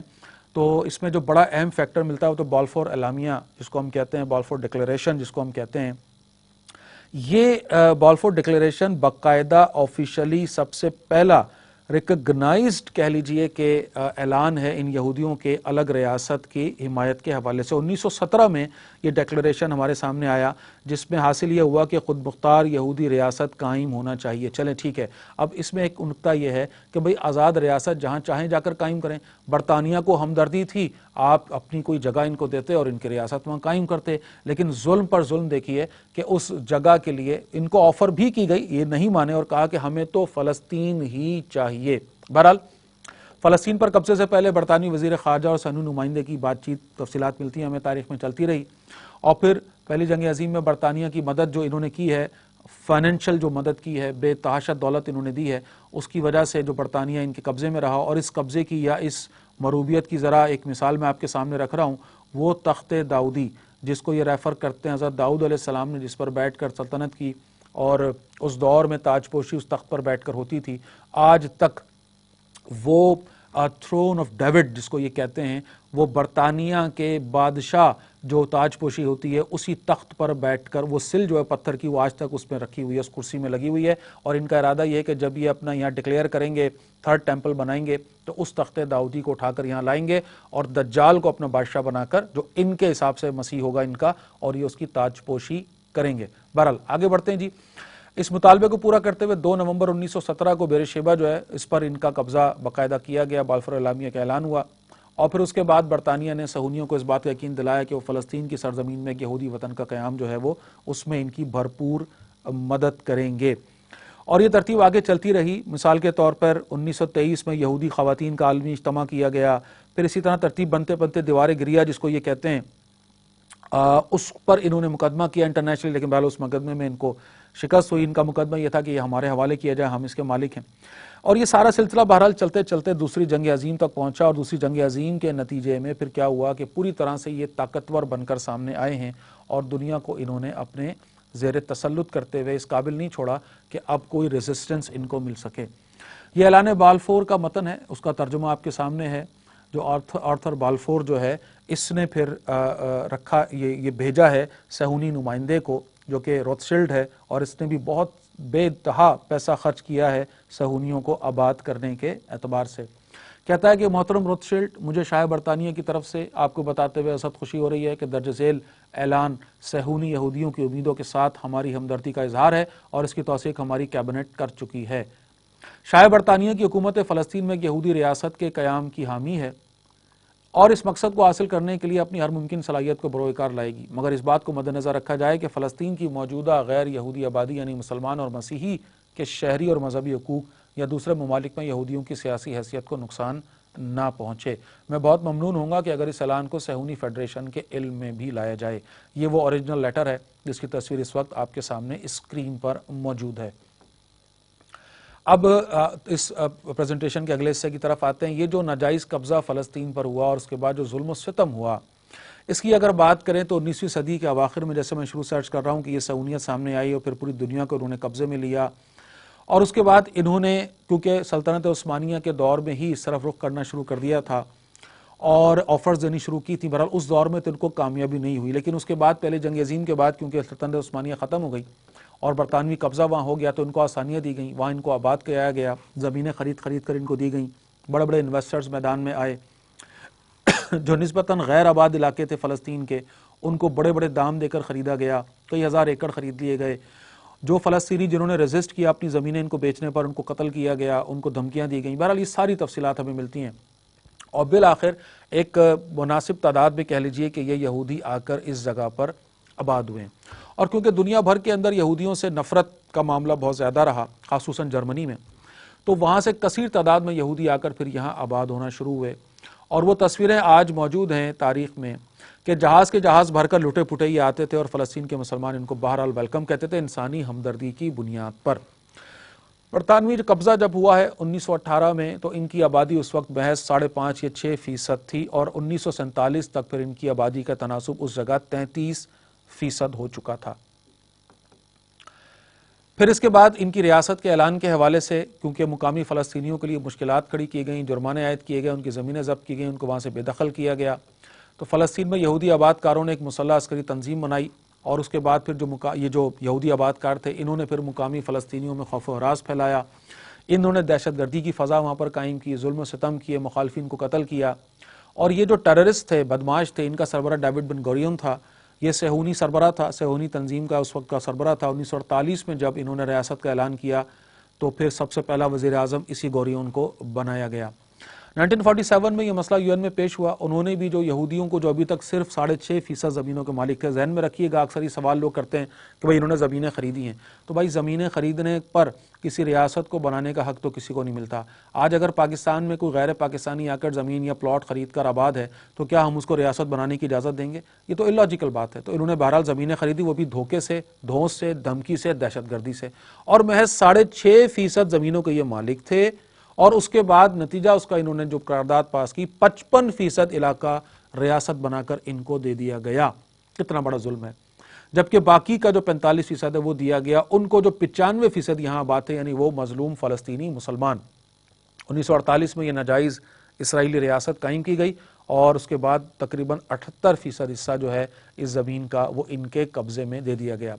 اس کے بعد نقبہ یا تباہی جس کو کہتے ہیں، یہ ایک دور آتا ہے، یہ جنگ ہوئی ہے اسرائیل کی طرف سے۔ جب آزادی کا اعلان ہوا تو عرب اسرائیل جنگ، اور اس میں جو ہے مصر، سعودی عرب، سوڈانی امنی فوجوں کی مدد سے پھر عراق، اردن، لبنان، شام، انہوں نے اسرائیل پر حملہ کیا، لیکن ظاہر سی بات ہے برطانیہ ان کے بیک پر تھے، امریکہ ان کے بیک پر تھا، اور پوری دنیا ظاہر ہے وہ بھی دوسری جنگ عظیم کے بعد بہت زیادہ طاقتور نکل کر سامنے آئے تھے، تو لہٰذا ان کی طاقت جو ہے دنیاوی اعتبار سے بہت زیادہ تھی۔ ادھر مسلمان امت اس طرح سے جڑی ہوئی نہیں تھی، اتحاد نہیں تھا، اپنے مقصد سے بہرحال دور تھی۔ نتیجہ یہ ہوا کہ جب 1949 میں یہ جنگ بند ہوئی ہے تو اسرائیل کو کئی لحاظ سے اس جنگ میں فتح ملی ہے اور کئی علاقوں پر اس کا قبضہ ہوا۔ تقریباً 7 لاکھ فلسطینی جو ہیں ان کو گھر بار چھوڑ کر نقل مکانی کرنی پڑی، اس لیے اس جنگ کو جنگ نقبہ یعنی تباہی کی جنگ سے جانا جاتا ہے۔ مغربی یروشلم پر پھر اسرائیل، غزہ پٹی پر مصر، مغربی کنارے اور مشرقی یروشلم پر پھر اردن کا قبضہ ڈکلیئر کیا گیا۔ 1967 پھر دوسرا اہم مقام جگہ ہے تاریخ میں جہاں پر پھر یہ جنگ دوبارہ ہوئی اسرائیل اور پڑوسی عرب ممالک کے درمیان، اور پھر اسرائیل کیونکہ اپنے قبضے کو بڑھانے کا سوچ رہا تھا، اسی حوالے سے یہ جنگ ہوئی۔ 6 دن یہ جنگ جاری رہی۔ شام، مصر اور اردن نے اسرائیل کا مقابلہ کیا، لیکن اسرائیل نے ان ممالک کی فضائی طاقت کو کچھ ہی دیر میں تباہ کر کے رکھ دیا۔ عرب ممالک کو شدید نقصانات کا سامنا کرنا پڑا، 20,000 شہادتیں ہوئیں، لاکھوں کی تعداد میں فلسطینی بے گھر ہوئے، اور پھر اسرائیل نے مکمل طور پر غزہ پٹی، مغربی کنارہ اور شام کے گولان ہائٹس جو ہیں اور مصر کا جزیرہ نما سینہ جو ہے اس پر قبضہ کیا۔ اس کے بعد پھر صورتحال یہ بنی کہ یہ پورا علاقہ جو مصر کے پاس تھا، اسرائیل کے پاس، یعنی جو سینائی پینسولا جو ہے یہ چلا گیا، پھر اس طرح ویسٹ بینک ان کے پاس چلا گیا۔ تو اس کے بعد پھر یہ معاہدہ ہوا ہے 1973 کی جنگ کے بعد۔ یہ 1973 کی جنگ گویا اس ساری ترتیب کی کہہ لیجئے کہ ترتیب میں اس وقت کے لحاظ سے آخری جنگ تھی۔ یہ یوم کپور کہلاتا ہے، یہ ان کا کوئی مذہبی عقیدہ ہے، کوئی خاص دن ہے جس کو یہ مناتے ہیں۔ اس دن یہ جنگ ہوئی، اس لیے تاریخ میں اس کو جنگ یوم کپور کہا جاتا ہے۔ اور کیونکہ پچھلی جنگ میں شکست ہوئی تھی اور کچھ علاقوں پر ان کا اسرائیل کا قبضہ ہو گیا تھا، تو مصر، شام اور اردن نے 1973 میں یہ حملہ کیا ہے،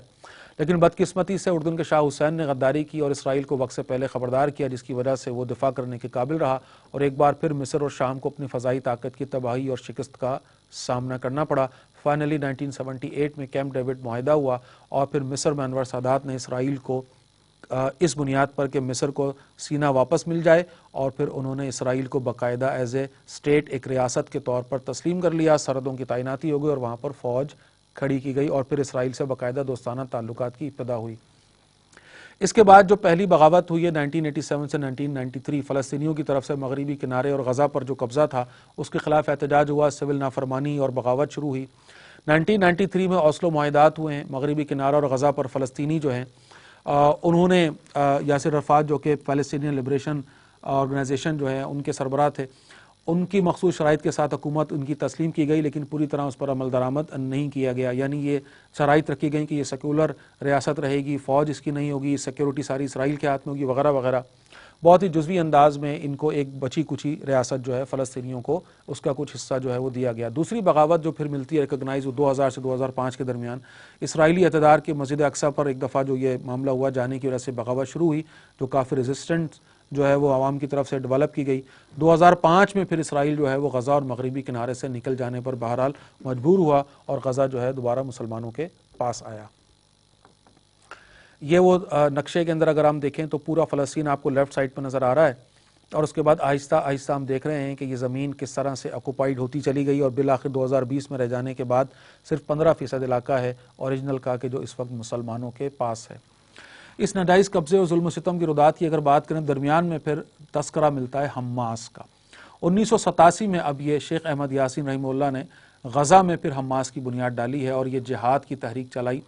2006 میں حماس کو انتخابات میں فتح ہوئی۔ یہ بات بھی نوٹ کیجئے کہ ظاہر دنیا کے اعتبار سے جو بھی ہیومینیٹیرین گراؤنڈز پہ یا جو سیکولر گراؤنڈز ہیں ان کے اوپر انتخابات کا جو ایک بنیاد بنائی جاتی ہے، اس سارے تقاضوں کو قانونی پورے کرتے ہوئے حماس نے 2006 میں فلسطین میں انتخابات جیتے، لیکن PLO نے، اسرائیل نے اور مغرب نے اس کو ماننے سے انکار کر دیا۔ 2007 میں حماس جو ہے وہ غزہ کے اقتدار تک محدود کر دی گئی اور فلسطین سے ان کو بے دخل تقریباً کر دیا گیا۔ 2009، 2012، 2014 میں یہ جنگیں ہوئی، کئی فلسطینی اس میں شہید ہوئے۔ اسرائیل کی طرف سے مستقل حملے اور قتل و غارت گری چلتی رہی تھی اور چلتی رہی ابھی تک ہے۔ اب یہ حالیہ جنگ ہے جس کا آغاز 7 اکتوبر 2023 کو ہوا ہے، اور اس جنگ میں جس کی یوں کہہ لیجئے کہ اصل تو بات یہ ہے کہ یہ کوئی بیٹل نہیں ہے، جنگ ہے، یہ کنٹینیوس وار ہے جو چل رہی ہے تقریباً 100 سالوں سے۔ اور اس میں پھر ایک اہم معاملہ یہ ہوا کہ غزہ کے مجاہدین نے اسرائیل پر حملہ کیا،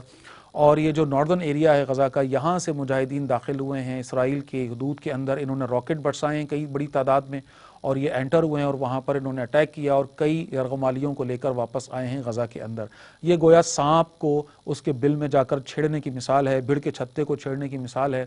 اور اس کے بعد ہم جانتے ہیں کہ اسرائیل نے پھر اس کے بعد بمبارڈمنٹ شروع کی ہے، اور کس طرح سے پھر یہ بدلہ حماس پر تو ان کا بس چل نہ سکا، اس سے تو وہ لڑ نہ سکے۔ اصل تو بات یہ تھی کہ جس سے جنگ ہے، ٹھیک ہے حماس نے حملہ کیا، آپ حماس پر اٹیک کریں۔ انہوں نے کیا کیا؟ انہوں نے مظلوم نہتے جو آبادی وہاں پر موجود ہے مسلمانوں کی، بچوں بوڑھوں سمیت، عورتوں سمیت، ان پر انہوں نے حملہ کیا، اور بدترین تاریخ کی جو ہے یہ ظلم و ستم کی داستان ہے جو اس وقت یہ رقم ہو رہی ہے۔ غزہ ایک چھوٹی سی پٹی ہے، 10 کلومیٹر اس کی چوڑائی ہے اور 40 کلومیٹر اس کی لمبائی ہے۔ اتنی چھوٹی سی پٹی میں تقریباً 24 لاکھ یہ فلسطینی یہاں پر آباد ہیں، اور دنیا کی کہہ لیجئے نظریاتی طور پر سب سے بڑی جیل ہے کہ جس میں ان کو رکھا جاتا ہے، ہیوملیٹ کیا جاتا ہے، ان کو انسانی حقوق حاصل نہیں ہیں۔ اسی طرح جو ویسٹ بینک میں مغربی سائڈ پر باقیہ فلسطین میں رہنے والے جو مسلمان ہیں، کس طرح ان کی ہیوملیشن کی جاتی ہے، کس طرح ان کی تذلیل کی جاتی ہے، کس طرح ان کے ساتھ ظلم روا رکھا جاتا ہے، ان کو آزادی سے سانس لینے تک کی اجازت نہیں، اپنے مذہبی عقائد کے مطابق اپنی عبادتیں کرنے کی اجازت نہیں، ان کی تلاشی لی جاتی ہے، ان کو روکا جاتا ہے، ان کو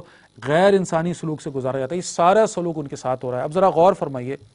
میں آخر میں بھی اس پر بات کروں گا کہ اس ساری صورتحال میں اگر حماس اٹیک کرتا ہے تو یہ جنگ کی ابتدا نہیں ہے، بلکہ اس جاری جنگ میں جو کہ جاری کی ہے ظالموں نے، اس کے درمیان کا ایک مرحلہ ہے۔ آگے بڑھتے ہیں۔ اسرائیل نے اقوام متحدہ کے چارٹر کے 7 بنیادی اصول، جنیوا کنونشن کے 3 بنیادی اصول، سیکیورٹی کونسل کے 19 قراردادوں، جنرل اسمبلی کی کئی درجن قراردادوں کی کھلم کھلا خلاف ورزی کی ہے۔ 2006 میں الیکشن کے نتیجے میں جو حماس کی حکومت بنی اس کا انکار کیا گیا۔ اسرائیل اور اس کے پشت پناہ غزہ میں جنگ بندی کی کئی قراردادیں ویٹو کر چکے ہیں، پھر بھی ان کا یہ تقاضا ہے کہ وہ سیاسی جدوجہد کرے۔ کیسا دوہرا پن ہے! پھر اقوام متحدہ کی اس قرارداد کا کوئی حوالہ نہیں دیتا۔ ذرا سنیے یہ قرارداد کی جو 1982 میں منظور کی گئی، جس کے مطابق کسی بھی مقبوضہ علاقے کے باسیوں کو مکمل اور غیر مشروط حق حاصل ہے کہ وہ غاصبانہ قبضہ کرنے والوں کے خلاف مزاحمت کے لیے تمام ممکنہ ذرائع و وسائل استعمال میں لائیں گے۔ دنیا کے ہر انسان کو یہ حق حاصل ہے، لیکن نہیں تو صرف فلسطین کے مظلوم مسلمانوں کو نہیں۔ یہ کیسا دوہرا معیار ہے، کیسا ظلم ہے! عالمی عدالت انصاف تماشا بنی ہوئی ہے، عالمی فوجداری عدالت جو ہیں یہ تماشا بنی ہوئی ہیں۔ یہ کچھ دکھاوے، کچھ فیصلے آ جاتے ہیں لیکن ان پر عمل کرنے اور کروانے کو کوئی تیار نہیں۔ اب آ جائیے اسرائیل کا اصل منصوبہ کیا ہے، ان کی پلاننگز کیا ہیں، یہ یہودی کیوں عرض فلسطین پر نظریں گاڑے بیٹھے ہیں۔ اگر اختصار کے ساتھ یہ بات کی جائے تو اصل بات یہ ہے کہ یہود جو ہے یہ تحریف شدہ تورات اور تالمود کی تعلیمات کی بنیاد پر اپنے مسیح کا انتظار کر رہے ہیں، اور جس کی خبر ہمیں نبی اکرم صلی اللہ علیہ وسلم نے بڑی صراحت کے ساتھ دی کہ وہ شخص دجال ہے۔ اصل حقیقت تو یہ ہے کہ عیسیٰ علیہ السلام کو اللہ تعالیٰ نے وعدے کے مطابق بنی اسرائیل میں مسیح کے طور پر مبعوث فرمایا تھا، لیکن یہود نے ان پر ایمان لانے سے انکار کیا، کفر کیا اور اپنے تعین کو سولی پہ چڑھایا معاذ اللہ۔ یہ علیحدہ بات ہے کہ اللہ تعالیٰ نے عیسیٰ علیہ السلام کو زندہ آسمان پر اٹھا لیا، جیسے قرآن میں اللہ پاک فرماتے ہیں کہ انہوں نے اپنا مکر کیا، اللہ نے اپنی تدبیر فرمائی، اور اللہ بہترین تدبیر فرمانے والا ہے۔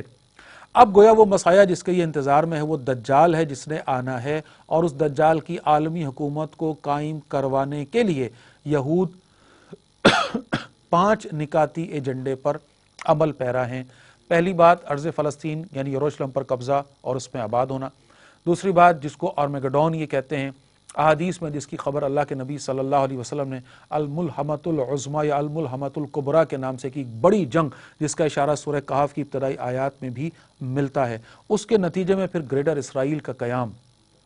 پھر مسجد اقصیٰ اور قبۃ الصخرہ کو جو ہے وہ منہدم کر کے گرا کر اس کی جگہ 3rd ٹیمپل یہ قائم کرنا چاہتے ہیں، اور اس 3rd ٹیمپل میں تخت داؤدی تھرون آف ڈیوڈ کو لا کر رکھیں گے اور اس پر دجال کو بٹھا کر اس کی تاج پوشی کریں گے۔ یہ ان کے لیے زندگی اور موت کا مسئلہ، یہ ان کا عقیدہ ہے کہ اس کے بعد ان کے گولڈن ایج کا آغاز ہوگا، یہ ان کے لیے ہیون آن ارتھ ہوگا، اور پھر عیسائی خصوصاً پروٹیسٹنٹ جو ہیں وہ بڑی تعداد میں، اور رومن کیتھولک جو ہیں وہ 4 صدیوں سے کیونکہ ان کے زیر اثر آ چکے ہیں، تو یہ ان کی پشت پناہ ہوں گے اور ان کے ذریعے یہ پوری دنیا پر راج کریں گے۔ یہ بھی ذہن میں تازہ کر لیجئے کہ صہیونی یعنی بلکہ کہنا چاہیے یہودی جو ہیں وہ اپنے علاوہ دیگر تمام دوسرے لوگوں کو جنٹائلز کہتے ہیں، دوسرے لوگوں کو یہ انسان تک ماننے کو تیار نہیں ہے۔ یہ اسرائیلی مسلمانوں، عربوں اور فلسطینیوں کے بارے میں کیا کہتے ہیں، چند مثالیں اس وقت آپ کے سامنے ہیں۔ نیتن یاہو کو ہم جانتے ہیں جی، 10 اکتوبر 2023 میں یہ خبیث یہ کہتا ہے کہ یہ روشنی کے بچوں، اشارہ اس کا اسرائیلیوں کی طرف ہے، اور ظلمت کے بچوں، اشارہ فلسطینیوں کی طرف ہے، کے درمیان جنگ ہے۔ سابق اسرائیلی وزیر خارجہ ہے ایوگڈور لائبرمن، اس نے 2015 میں کہا تھا کہ فلسطینیوں کے سر قلم کر دینے چاہیے۔ اسی طرح سابق وزیر اعظم ہے ان کا نفتالی بینٹ، 2013 میں یہ کہتا ہے کہ میں نے کئی عربوں کو قتل کیا ہے اور مجھے اس پر کوئی افسوس نہیں۔ اسی طرح 2019 میں اس کا یہ مشہور کہنا ہے کہ فلسطینی بچے چھوٹے سانپ ہیں اور ان کی ماؤں کو بھی قتل کر دو۔ ان کے تمام بڑے بڑے سرکردہ جو بھی رہے، ان کے جو قائدین رہے، ان کے یہ آن ریکارڈ سارے کے سارے اسٹیٹمنٹس موجود ہیں۔ کچھ مثالیں آپ کے سامنے، فلسطینیوں کی بستیوں کا صفایا کر دینا چاہیے، غزہ پر ایٹم بم مارو، غزہ کے حیوانوں کا صفایا کر دو، پھر اسی طرح اسرائیل کو ان حیوانوں سے پاک کرو تاکہ مسیح جلد آئے، پھر اسی طرح فلسطین کے مقدس مقامات کو تباہ کرنا اور ان کے مرد، عورت، بچے اور مویشی ہر چیز کو ہلاک کرنا ہمارا عقیدہ ہے۔ ان کا ربی ہے بڑا مشہور،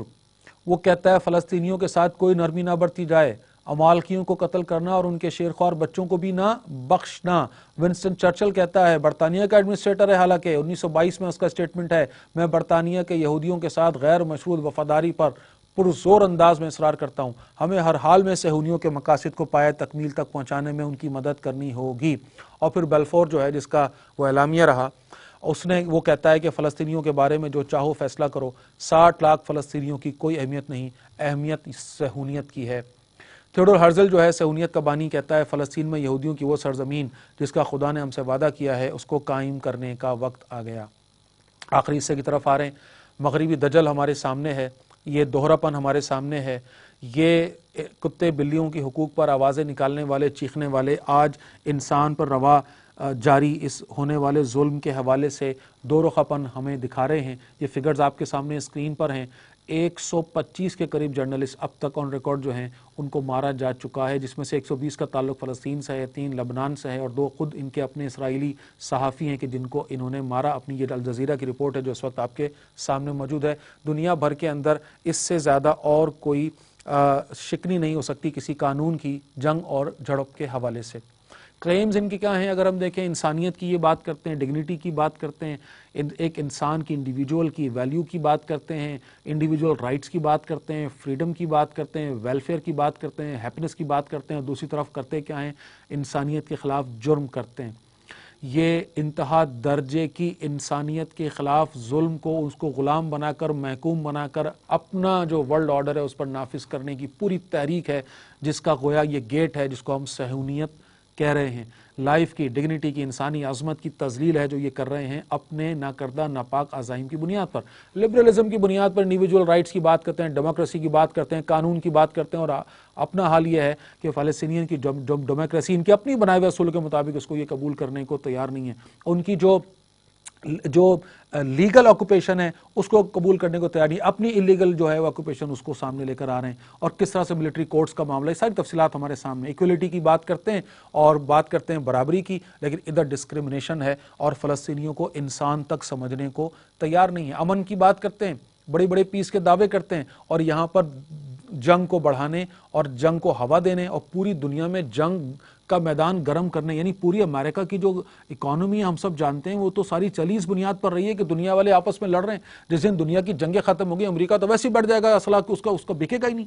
ہیومن رائٹس کی یہ بات کرتے ہیں، ہم سب جانتے ہیں، لیکن ہیومن رائٹس کے کس طرح وائلیشن یہ خود کرتے ہیں ہم سب جانتے ہیں۔ پھر اسی طرح ٹروتھ، ہانیسٹی، ٹرانسپیرنسی باتیں بنانے کے باوجود ان کا اپنا معاملہ، ان کی ہائپوکریسی کا معاملہ، ان کی منافقت کا معاملہ، ان کی ڈیولٹی کا معاملہ، وہ سب ہمارے سامنے ہے۔ خود انٹرنیشنل قوانین جو انہوں نے بنائے انسانیت کے نام پر، ان کو توڑنے میں پیش یہ خود ہمیشہ سے رہے ہیں۔ اب جناب علی کچھ عمومی سوالات کی طرف تیزی سے آ جاتے ہیں۔ پہلا سوال جی، حماس نے حملہ کیوں کیا؟ میں نے پہلے بھی آپ کے سامنے یہ بات رکھی، ذہن میں رکھیے، یہ کوئی جنگ کی ابتدا نہیں ہے، بلکہ بات یہ ہے کہ یہ آن گوئنگ وار ہے، یہ جنگ چل رہی ہے، ظلم ستم جاری ہے، ایک انسان کو انسان بن کر رہنے نہیں دیا جا رہا۔ میں آپ سے سوال کرتا ہوں، آپ کے گھر میں خدا نخواستہ کوئی حملہ کر کے اس پر قابض ہو جائے اور آپ کو آپ کے گھر والوں کے ساتھ آپ کے گھر کے چھوٹے سے کسی سٹور میں بند کر کر کہا جائے کہ اب تم یہیں پر رہو گے، مجھے بتائیے کیا آپ ریٹیلیٹ نہیں کریں گے؟ کیا آپ نکل کر باہر اس سے اپنا گھر واپس لینے کی محنت کوشش نہیں کریں گے؟ کیا آپ اس پر حملہ نہیں کریں گے؟ اور اگر آپ اس پر حملہ کریں اور آپ سے یہ کہا جائے کہ تم نے حملہ کیوں کیا، تو یہ کتنا عجیب سوال ہے جو اس وقت کیا جا رہا ہے۔ پھر یہ بات کہ کیا حماس حملہ کرنے کی اہلیت رکھتا تھا، تو جان لیجئے کہ مسلمان جو ہے نا وہ ہتھیار سے نہیں ایمان سے لڑتا ہے۔ حماس اس جنگ میں ویسے تو کہا جائے تو زبردست فاتح رہا، کس طرح ناکو چنے اس نے چبوائے ہیں اور دنیا کی سب سے طاقتور اکانومی اور سب سے بڑی وار اسٹیٹ کہہ لیجئے یا عسکری طاقت کا دعویٰ کرنے والی ریاست کو کس طرح اس نے گھٹنوں پر نیچے گرایا ہے، اور چند سو حماس کے مجاہدین نے پوری دنیا کو یہ پیغام دیا ہے کہ اگر اللہ کرے کہ یہ مسلم امہ متحد ہو جائے اور اپنی ساری ریسورسز کو بروئے کار لاتے ہوئے اللہ کے بھروسے ان شیطان کے پیروکاروں کے خلاف متحد ہو کر جنگ کا اعلان کرے، تو یہ منٹوں کی مار بھی نہیں۔ تو حماس نے تو اصل میں یہ پیغام ہے کہ جو دنیا کے سامنے رکھا ہے، اور ہم تو یہ کہیں گے کہ اصل تو فتح حماس ہی کی ہوئی ہے۔ انہوں نے کیا کیا؟ اسرائیل نے، انہوں نے حماس کے ساتھ تو جنگ کر ہی نہیں سکتے تھے، انہوں نے تو نہتے مسلمانوں پر اٹیک کر کے اپنا جو ہے وہ اپنا وہ اندر کا جو بھی خناس ہے وہ نکالا ہے، اور آج تک یہی کر رہے ہیں۔ مظلوم نہتے مسلمان، اور جواز یہ بنا رہے ہیں کہ حماس نے ان کے پیچھے پناہ لی ہوئی۔ ارے بھائی ہمت ہے تو آؤ سامنے اور میدان جنگ میں اترو اور دو بدو مقابلہ کرو۔ پھر ایک سوال کیا جاتا ہے کہ اہل غزہ کی شہادتوں کی ذمہ دار کیا حماس ہے؟ تو جناب علی اس کا جواب تو ہم اہل غزہ سے ہی کیوں نہ لیں؟ کتنے ہی انٹرویوز، کتنی ہی ویڈیوز، کتنی ہی باتیں ان کی آ گئیں۔ ہماری مسلمان مائیں بہنیں بھائی جو اپنے لٹے پٹے گھروں کے سامنے کھڑے ہیں، اپنے بچوں کے لاشوں کے چیتھڑے اپنے ہاتھوں میں لے کر کھڑے ہیں، لیکن کسی ایک نے بھی کیا یہ کہا کہ حماس اس ساری چیز کا ذمہ دار ہے؟ نہیں کہا، ایک نے بھی نہیں کہا، بلکہ وہ حماس کے ساتھ شانہ بشانہ کھڑے، اس پوری جنگ میں استقامت کے ساتھ ایمان کی بہترین علامت بن کر ہمارے سامنے۔ اور صحابہ کرام کے مجھے کہنے دیجئے دور کی یاد انہوں نے دلائی ہے کہ جس طرح ایک بچہ جو ہے وہ تلاوت کر رہا ہے اور اس کو جو ہے وہ اس کا آپریشن جاری ہے بغیر انستھیزیا کے، یہ قصے تو ہم نے صحابہ کرام کے سنے تھے، کس طرح پیٹ پر پتھر باندھ کر صحابہ کرام رسول اللہ کا ساتھ دیتے تھے۔ آج ہمیں یہاں نظر آ رہا ہے کس طرح چمڑا ابال کر کھایا گیا ہے شیب بنی ہاشم کے دور میں، آج ہمیں فلسطینی غزہ کے مسلمان دکھا رہے ہیں۔ تو بھائی یہ تو یعنی کس طرح سے شانہ بشانہ، کیوں؟ کیونکہ ان کو بھی پتا ہے کہ شیر کی ایک دن کی زندگی گیدڑ کی 100 سالہ زندگی سے بہتر ہے۔ جس ذلت اور کے اندر، جس ظلم کے اندر ان کو وہاں پر یہ اسرائیلی رکھتے ہیں، اس سے بہتر ہے کہ ان سے لڑیں اور عزت کی موت پائیں۔ تو جناب علی یہ ہرگز ہرگز ایسا نہیں ہے کہ یہ شہادتیں جو ہے وہ اس کی ذمہ دار ہم حماس کو ٹھہرائیں۔ پھر آ جائیے یہ جو سوال آتا ہے کہ یہودیوں کی سرزمین ہے، بھائی یہ ان کا قبلہ ہے، ہم ان کے حوالے کیوں نہیں کرتے؟ میں نے درمیان میں اس بات پر بھی تھوڑی سی بات رکھی ہے، جان رکھی ہے۔ اللہ کی مسجد جو ہے نا اس کا کون وارث ہوتا ہے؟ اللہ کا بندہ۔ فرض کرے معاذ اللہ معاذ اللہ معاذ اللہ، آج اگر کوئی مسلمان ہے وہ اللہ کی مسجد کا متولی ہے اور مثال کے طور پر وہ اس کا کیئر ٹیکر ہے، نگران ہے، وہ اس کی تولیت میں ہے، وہ اس کی زیر نگرانی ہے، وہ اگر کافر ہو جائے تو کیا خیال ہے؟ کیا وہ مالک رہے گا اس اللہ کی مسجد کا؟ ہرگز نہیں رہے گا، بلکہ باقی کے مسلمانوں پر لازم ہوگا کہ اس کو وہاں سے نکال باہر کریں۔ تو جب تک یہ مسلمان تھے یہ وہاں کے وارث تھے، بالکل وہاں ان کے اس میں تھا۔ اور ان میں سے جو لوگ اسلام قبول کر کے اللہ کے نبی پر ایمان لا کر مسلمان ہوئے، وہی لوگ ہیں جو وہاں پر آباد ہیں آج، جو اصل میں وارث ہیں اس جگہ کے۔ یہ دنیا بھر سے لوگوں کو جمع کر کے یہاں پر لا کر بسانا اور یہ کہنا کہ بھئی یہ ان کا حق ہے اور ان کی سرزمین ہے، یہ انتہا درجے کی نامعقولیت ہے، اور دنیا کے کسی لاجک، کسی قانون کے تحت بھی یہ بات ہضم ہونے والی نہیں۔ پھر یہ سوال کہ کیا یہ جنگ کسی علاقے کے اصول یا کسی خاص گروہ کی باہمی کشمکش ہے؟ ہرگز نہیں۔ ذرا غور فرمائیے، یہ اللہ کا گھر ہے، اس میں ہمارے اسلام، ہمارے دین کے حوالے سے خاص اس تعلق سے ہم اس بات کو سمجھیں کہ اس وقت تو پوری امت مسلمہ کی جنگ ہے جو اہل فلسطین لڑ رہے ہیں، پوری امت مسلمہ کو اس پر انوالو ہونا ہوگا، یہ ان سب کے ذمے لازم ہے۔ یہ اللہ کا گھر ہے جس کو کہ کفر سے آزاد کرانا ہے۔ اب آخری سوال کی طرف آتے ہیں، جی کیا صرف محض دعا کر دینا ہی کافی ہے؟ تو پہلی بات تو یہ کہ بھئی دعا تو کرنی ہے، دعا تو مومن کا ہتھیار ہے، دعا تو مومن کی شان ہے، اس کی ڈھال ہے، دعا تو کرنی ہے، لیکن کیا محض دعا کرنی ہے؟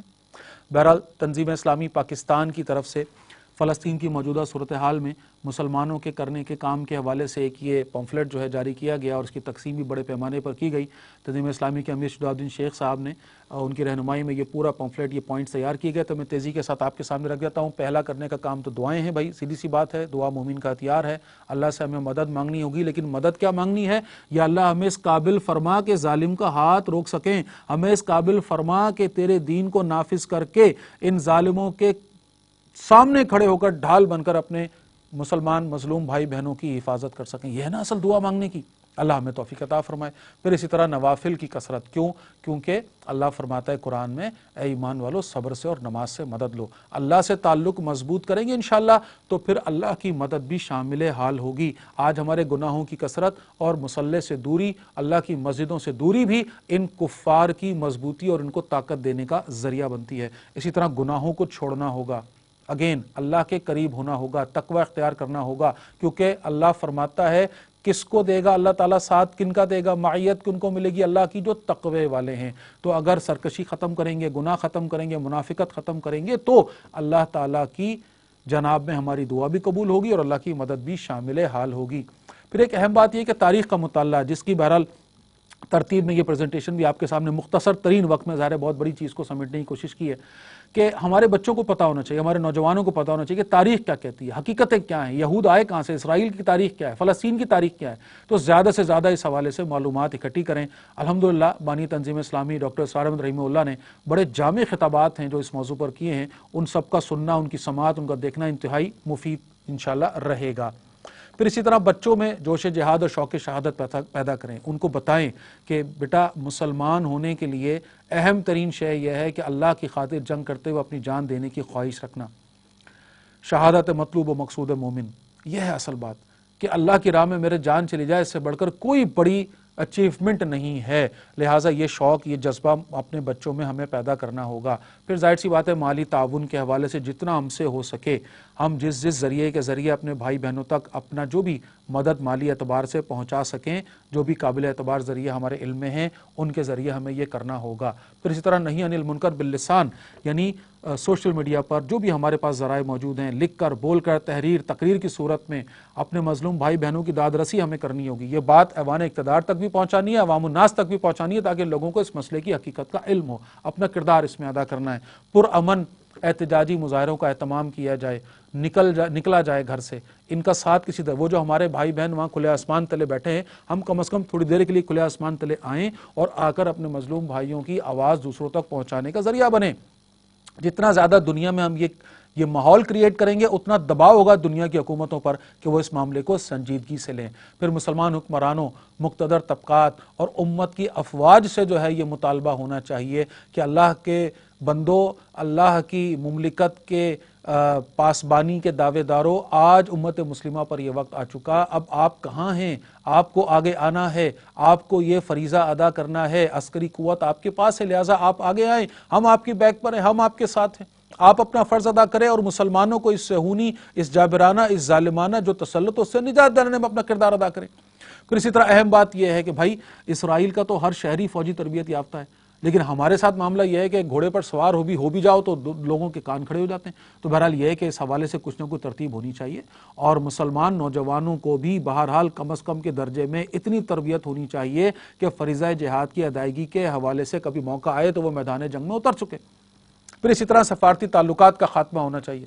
نہ صرف اسرائیل اور اسرائیل کے حامی ہر اس ملک سے جو کہ اس ظلم کا جو ہے وہ اس وقت ان کے ساتھ کھڑا ہوا ہے اور ان کا ساتھی بنا ہوا ہے، جو کوئی بھی اس کا حامی ہے، ہماری نظر میں وہ اس دشمنی میں ہمارے سر فہرست ہونا چاہیے۔ پھر ایک اہم عملی بات ہے جناب، اسرائیلی مصنوعات کا بائیکاٹ۔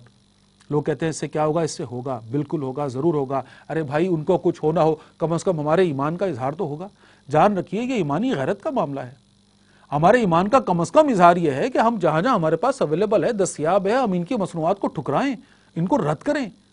اس کا دوسرا فائدہ یہ ہے کہ ہم بھی مضبوط ہوں گے، ہم بھی فائنینشلی بہتر ہوں گے۔ لہٰذا یہ ہے کہ بھئی ان مصنوعات کا بائیکاٹ ہونا چاہیے۔ ہم کس طرح سے ان فضولیات کو اپنے گھروں میں لے کر آتے ہیں جس کے پیچھے باقاعدہ ان صہیونی لوگوں کی مدد کرنے کے حوالے سے پوری فنڈنگز قائم ہیں۔ اللہ ہمیں اس بات کی سمجھ عطا فرمائے اور ایمانی غیرت ہمارے اندر اس درجے کم از کم تو دے کہ ان کی مصنوعات کا ہم بائیکاٹ کریں۔ اور اہم ترین آخری بات جو اس پریزنٹیشن کی وہ یہ ہے کہ جناب علی سادہ سا سوال ہے، اگر آج ایک باقاعدہ ریاست اسلام کے نام پر قائم ہوتی، آج اگر اسلام نافذ ہوتا، کم از کم ایک جگہ پر بھی ہوتا، تو کیا اسرائیل کو یہ ہمت ہوتی کہ وہ مسلمانوں پر حملہ کر کے فلسطین پر یہ ظلم، بلکہ مجھے کہنے دیجئے اسرائیلی نہ ہوتا؟ تو سب سے اہم ترین کام پوری دنیا میں رہنے والے مسلمانوں کے لیے اور بالخصوص پاکستان میں رہنے والے مسلمانوں کے لیے وہ یہ ہے کہ پوری طاقت صلاحیت لگا دیں، وقت لگا دیں، اپنے آپ کو لگا دیں، کھپا دیں۔ کس کام کے لیے؟ اس مملکت خدا داد کو اللہ کے دین کا صحیح معنوں میں نمائندہ بنانے کے لیے، اس کو اسلام کا قلعہ بنانے کے لیے، یہاں پر اسلام نافذ کرنے کے لیے، قرآن نافذ کرنے کے لیے، اللہ اور اللہ کے رسول صلی اللہ علیہ وسلم کی لائی ہوئی شریعت کو نافذ کرنے کے لیے اپنے آپ کو جب تک نہیں لگائیں گے یہ معاملہ حل نہیں ہوگا۔ سارے نوجوان آج اس بات کو سنیں اور سمجھیں جو یہ سمجھتے ہیں کہ شاید وہ فلسطین جا کر جہاد میں حصہ لے سکیں گے، جان لیجئے آپ اگر یہاں رہ کر اس ملک پاکستان پر اللہ کے دین کے نفاذ کے، اس کے غلبے کے لیے محنت جد و جہد کرتے اس نیت کے ساتھ کہ یہاں اسلام نافذ ہوگا، تو کل کو ہم ان کفر کے کافروں کے ساتھ، ان کی کفر کی دنیا کے ساتھ جد و جہد کر کے، جہاد کر کے اپنے مسلمان بھائیوں کی مدد کریں گے، تو انشاءاللہ عین اللہ کے ہاں ہم لکھے جائیں گے ان لوگوں میں جو فلسطین کی آزادی کے لیے جنگ کر رہے ہیں۔ اللہ تعالیٰ مجھے اور آپ کو اپنی بھرپور صلاحیتیں اور کوششیں ان تقاضوں کی ادائیگی کے لیے پورے اخلاص کے ساتھ لگانے کی توفیق عطا فرمائے۔ اقول قولی ھذا واستغفر اللہ لی ولکم ولسائر المسلمین والمسلمات۔ جزاکم اللہ خیرا کثیرا۔